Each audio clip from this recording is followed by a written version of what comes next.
Greetings, fellow scribes! Welcome back to the archive. This week is part 8 on my series of the Archons and Death Angels of Kult Divinity Lost. This week is covering Hod, the Archon of Honor, and Samael, the Death Angel of Vengeance. Like with many of the Archon-Death Angel pairs, you're seeing the pattern of the Archon's principle leading to the Death Angel's principle. So let's sit back, relax, and enjoy as I talk about Hod and Samael. A nation goes to war because another nation's leader killed or humiliated his messengers. The politicians meet to duel at dawn because one had insulted the other's wife. A father in the Middle East beats his daughter to death because she married the wrong person. These are examples of Hod's influence in the world. Hod is the Archon of Honor, and honor demands to be satisfied. And that is how Hod imprisons us. First off, the whole chain of honor, the nature of it, is ingrained in each of us. The idea of when something has gone too far, when something needs to be addressed. And this is often a spark of conflict because something has to be done. Honor needs to be satisfied. And this ended up being Hod's own issue. When the Demiurge vanished,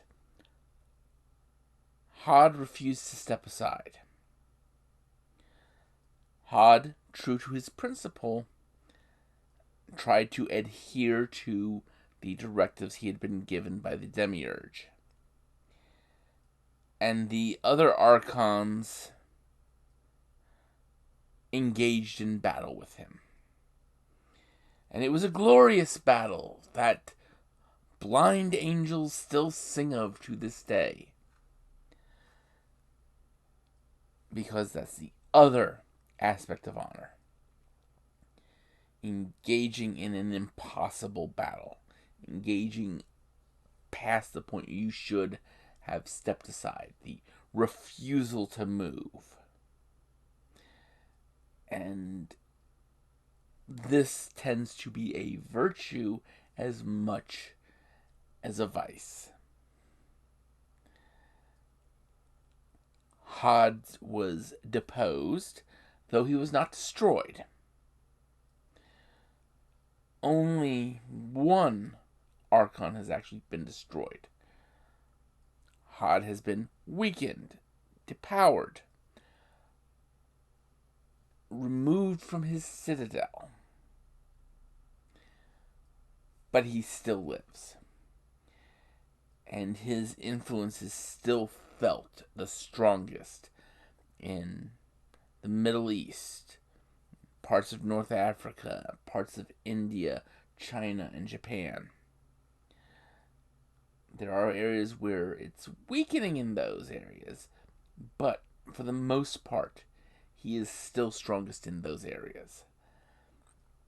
And he keeps us in the lie by this honor, by his principle driving us to defend our honor or uphold our honor,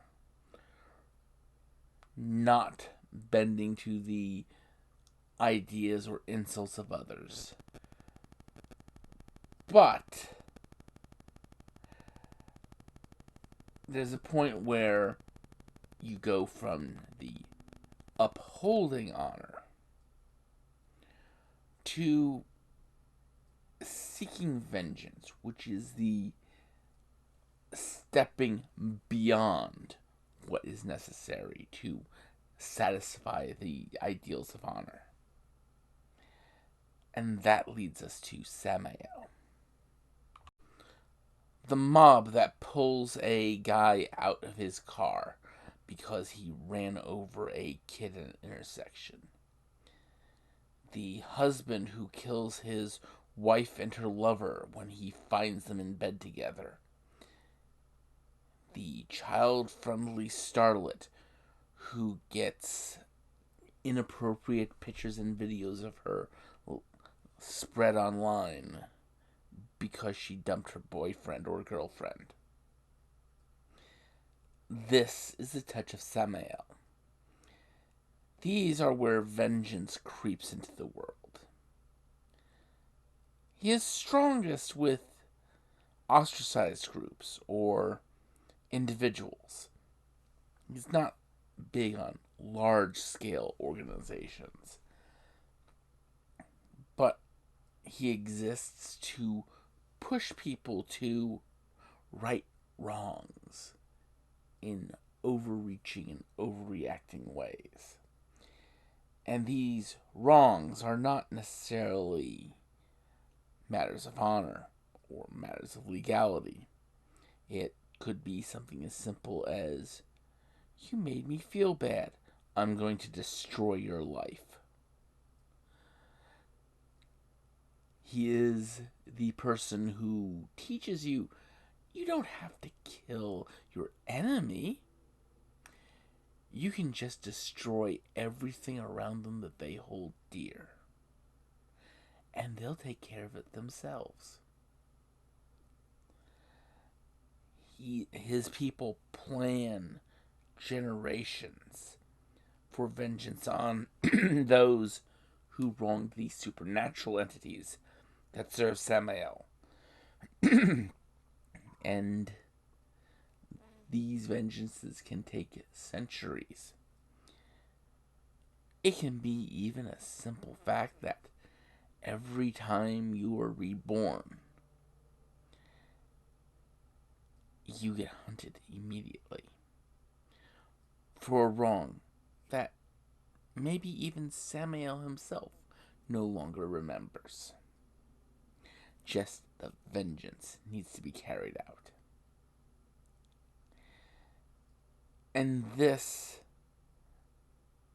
not only helps trap people in the lie by putting that fear of transgression into them, that fear that at any point something that they say or do could result in somebody wreaking vengeance upon them.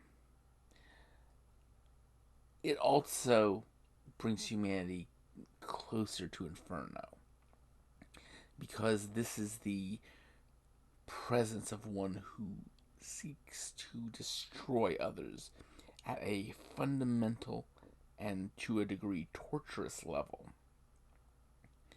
Because vengeance is not justice. Justice is very much a case of punishment meets the crime. Vengeance is the punishment outweighs the crime as grossly as possible. What's interesting is that with the modern laws against dueling and against things like revenge porn and such like that, it is actually weakening Samael just a little bit. And, this has made his servants masters of intricate plots. The instances where someone has their business bought out from under them, or where coordinated campaigns of silencing or ridicule occur. Cancel culture is actually an example of Samael's influence in the modern world. But, as you can see, these two work sort of in conjunction with each other.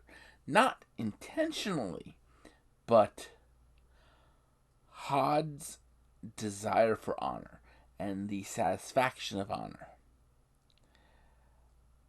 sometimes leads to retributive actions.